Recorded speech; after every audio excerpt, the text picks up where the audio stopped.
A história de Israel como um povo é uma história que a Bíblia trata como se Israel fosse de fato uma pessoa. Em muitos momentos, não é só Jacó que depois de receber a missão se tornou Israel com seus filhos e toda aquela história, mas Israel por vezes é um personagem. E a gente é Israel.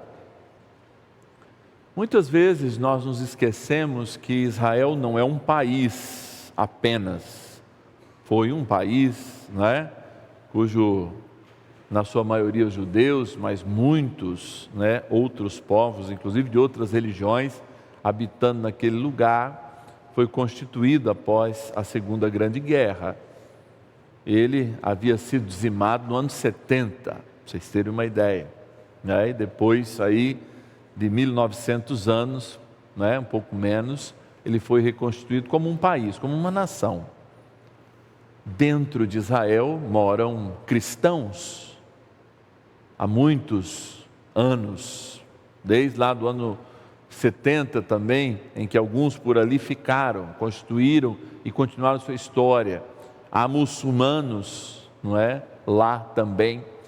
Porque é necessário que a gente desmistifique essa relação que é, sim, linda, maravilhosa, mas não é de um país, é de um povo que somos hoje nós também, porque nós somos filhos de Deus, nós fomos legitimados, não porque nascemos geneticamente de judeus, mas porque o sangue de Jesus nos foi dado, nos lavou e nos constituiu também esses filhos. Por que eu estou dizendo isso?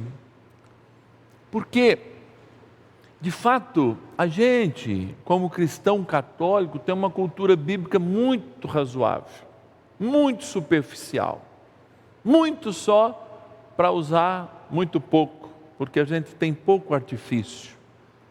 Tanto que quando nos chega um irmão cristão também, mas de uma outra denominação religiosa, ele diz 2, 3 palavras e coloca dúvida na gente.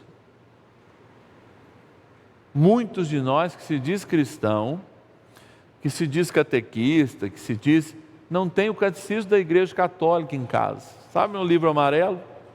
Editado pela primeira vez por São João Paulo II, em 1992, que se a gente tem a Bíblia e se diz católico, a gente tem que ter também o catecismo da Igreja Católica, que nos ensina justamente esses meandros da fé, como Deus tratou a coisa na primeira aliança e como Jesus vem tratar na segunda e eterna aliança, ou seja, naquela que Ele firmou na cruz. E aí nós constituímos não uma criança, como aliás uma criança que precisa de catequese também, porque a cada dia o padre mesmo, ontem até na minha homilia eu levei o catecismo da Igreja Católica dizendo, olha, esse já é o terceiro, né? Ele gasta como a Bíblia, porque todos os dias o padre está lá consultando, justamente para experimentar a nossa fé, e para experimentar quais as lições da nossa fé nós aprendemos com os nossos irmãos da primeira aliança, e que é necessário que a gente não repita hoje. Então, a primeira leitura, longa, lindíssima, fala de um profeta que ganha ali 3 capítulos no livro dos reis, mas que é um dos maiores deles, que é justamente Elias. Elias com o poder de cura, Elias no desafio, mas Elias eminentemente humano. Elias representa também cada um de nós.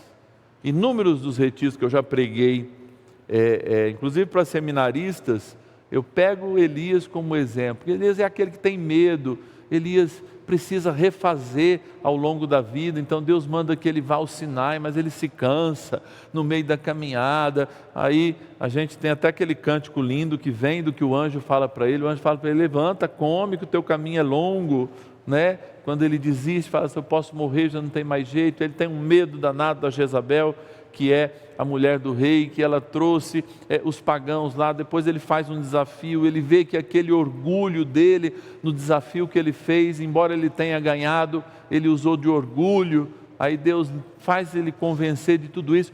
Ou seja, ele é um ser humano normal, e um ser humano passível, como nós líderes somos seres humanos normais, passíveis de errar, inclusive teologicamente, mas é claro que a dimensão de quem fala em rede nacional, ou é um grande influenciador numa mídia, mesmo da internet, pega-se um peso muito maior, né? Mas, contudo, todavia, entretanto, somos passíveis, somos humanos. E é essa humanidade que Deus quer trabalhar. Por isso, todos os anos a gente repete essa experiência, para não ser igual, no sentido de repetir, mas repete essa experiência da misericórdia de Deus, porque é natural que a gente se afaste, é natural que a gente diminua o nosso tempo de oração, é natural que a gente, de fato, comece ou volte a cometer pecados que a gente já tinha cometido e por vezes já passou anos sem cometer, mas de novo um deslize, uma lembrança, uma atitude mesmo de outras pessoas fazem a gente mergulhar nisso. Por quê? O que Jesus sempre fala indiretamente é que a gente não aprofunda essa experiência, então a gente fica sempre na superficialidade. Aí o que ele fala? Uma coisa que é construída na areia, que é superficial, não é construída na rocha, o primeiro vento derruba. Aí a gente precisa se reconstruir. Existem muitas decisões tomadas no nosso coração de santidade que a gente não precisa mais voltar atrás, já estão firmadas na rocha, uma experiência profunda com Deus. Mas existe uma porção de outras que ainda estão constituídas sob a areia na nossa vida. E a Quaresma vem para dizer, olha, vamos tentar de novo reaprofundar essas coisas superficiais, a vivência da fé. E aqui está Naamã. Você sabe quando a gente toma um trauma danado e fica com raiva, quando a gente é criança, somente quando tem irmãos. Eu sou filho de pai separado, vocês sabem, mas eu tive três irmãos por parte de pai, um faleceu, o Érico está no céu, apresento ele em todas as missas, e tenho a minha irmã Érica e Elita, que é só por parte de pai. Mas quem tem irmão em casa, tem sempre uma comparação assim, ó, o José conseguiu e o Mário não consegue. Mas se o José conseguiu, é criado na mesma casa, come no mesmo prato, por que você não consegue, José? Não tem essa comparação? Talvez ela seja uma experiência traumática para alguns de nós, talvez seja. Mas, contudo, todavia, entretanto, ela diz assim, se um conseguiu, por que você não consegue? Ela nos desafia. Se o Mário conseguiu, por que José não consegue? Se o fulano conseguiu, teu irmão, por que você não consegue? E aqui, o livro do Reis, que é um livro histórico, ele está dizendo assim, Naamã conseguiu uma cura, por que você não consegue? Todo mundo já tem a resposta aqui, é por causa da fé.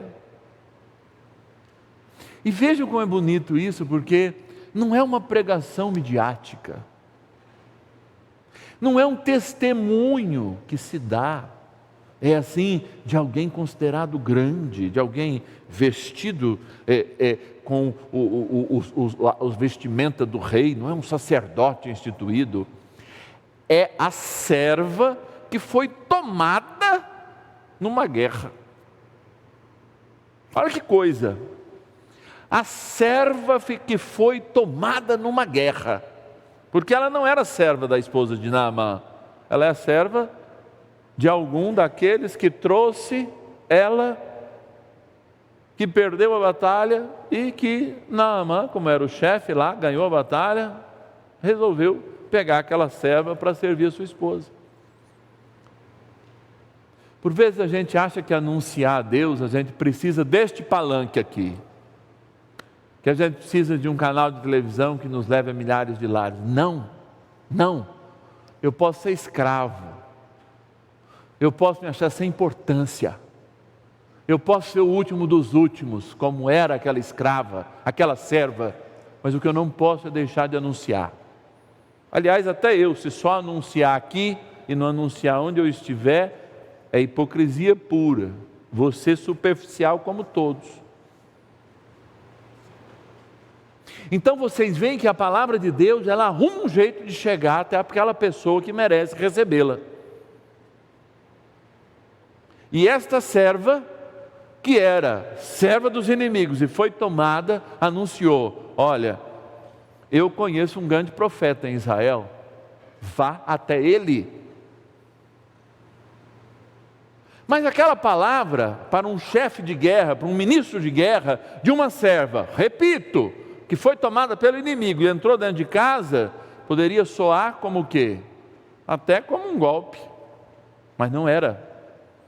Instituiu-se uma verdade, e Naamã segue. Diz Naamã que pegou dinheiro, porque era uma caravana, vocês imaginam, embora seja ali 200, 300 quilômetros ali da sede da Síria, Naamã desce, e ele quer ver o profeta, mas ele se decepciona com o profeta.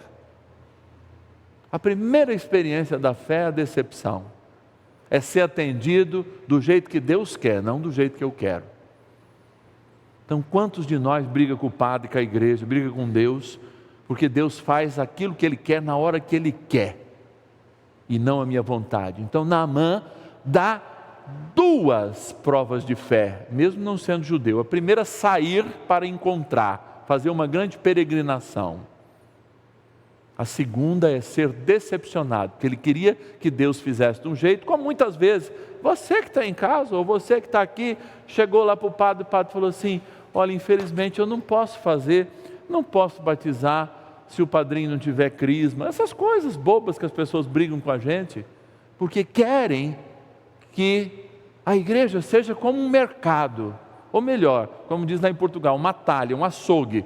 Corta meio quilo de bife só, que eu só quero meio quilo. Não, eu não posso levar só meio quilo. Ou você leva a peça inteira, ou você não leva nada.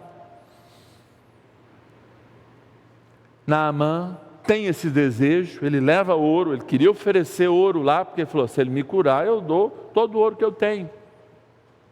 Mas não, o profeta diz: vai lá e toma banho no Corbo. A Síria, eu já fui à Síria, ela tem rios largos assim, sabe, de 50, 60 metros, que correm água, que vem dos montes ali da Turquia, aquele lado. Israel só tem um rio, que nasce nas colinas do Golã. Não chove lá, chove 10 dias no ano. O rio é um corvo, que vai daqui de onde o padre está, até ali a porta dos 5, 6 metros do Rio Jordão. Agora que ele é represado num pedaço. E é sujo, porque você imagina quantas pessoas não se utilizam daquele rio. Naamã tem uma segunda decepção. Vai banhar nesse rio aí. Naamã não sabia que era obedecer o profeta que o curaria. Ele pensou que era o rio. Ele falou assim: mas lá na Síria é transparente, eu bebo a água do rio, aqui eu vou ter que passar nesse rio que não tem água transparente, que é sujo, desse tamaninho, esse corgo. E alguém fala para ele: o senhor veio até aqui, o que custa? E Naamã, ministro da guerra da Síria, desce, faz a ablução de acordo com o que o profeta pede e sai curado. Então a primeira lição dessa Bíblia, desta palavra de Deus codificada, é assim: obedeceu, você consegue. Me parece que isso soa também aquela coisa que a gente aprende do pai e da mãe, Se obedecer, você vai ter tudo. Se desobedecer, você não vai ter nada. É a mesma relação que nós vamos perdendo ao longo do tempo, quando Deus não vai nos realizando, a gente vai decepcionando, e a gente vai resgatando essa intimidade. A ponto que vocês vão ler nos próximos dias, Naamã fica tão contente com aquilo, que ele quer levar um tanto de terra de Israel, achando que se não é o rio, vai ser a terra que é sagrada desse lugar. Por isso que a gente chama lá de Terra Santa, e cada um de nós tem um pouquinho dessa terra, às vezes num terço, às vezes uma coisa, desde lá do Naamã. E aí Jesus vem resgatar isso, dizendo: olha, o desafio que Jesus tem é estar no lugar onde ele foi criado, com todo mundo que o via ajudar José, por exemplo, na carpintaria. Não o via como um mestre, via sinais de grandeza naquele menino, é claro, era impossível que Deus escondesse tudo, mas ele crescia. E ainda a palavra de Deus diz, eles eram obedientes, ou seja, Deus obediente à sua mãe imaculada e ao seu pai adotivo São José, uma criança perto do normal, que era conhecida porque brincou com os primos, porque tinha aqueles primos muito próximos, era conhecida naquele lugar como mais um. E é lá que Jesus é desafiado, para quê? Para deixar uma mensagem para eles e para nós. E qual é essa mensagem? Sem fé e sem obediência, nada feito. Nada feito. Nada feito. E eu diria mais, sem fé, sem obediência. E quando falta fé, se a gente tiver obediência e amor, o negócio acontece. Mas se não tiver, de nada adianta. E aí ele levanta e dizendo assim, olha, ele está falando para os israelitas, tá? Então era ofensivo lembrar de Naamã e da viúva, porque nenhum dos dois nem se tornou israelita ou judeu, não se converteu, não tem, a Bíblia não trata, porque não é importante. Como daqui a pouco o que a gente vai falar diante de Jesus sacramentado, nosso Deus amado, é a resposta de um outro pagão, um centurião. E você vê que até hoje o pagão ensina mais do que o pregador, porque a fé do pagão é mais pura, ela é mais vislumbrada, ela é mais forte, ela é mais tênue, ela é mais resiliente do que muitas vezes a nossa. E é por isso que a gente precisa de quaresma, e rezem para chegar à próxima, e tantas outras, para que a gente possa tirar nossas casinhas da fé da areia e firmar na rocha. E aí Jesus ofende de duas maneiras, para depois ser ofendido. Ele sabia, mas ele não queria deixar esse recado, tanto para a comunidade lucana, quanto para a comunidade de Nazaré, quanto para a comunidade hoje, que celebra em seu nome. Ele queria dizer, Deus foi mais generoso com um homem estrangeiro e sem ter a nossa fé, porque viu mais fé nele. Deus foi mais generoso com a viúva que ele sustentou, se vocês se lembram, durante meses.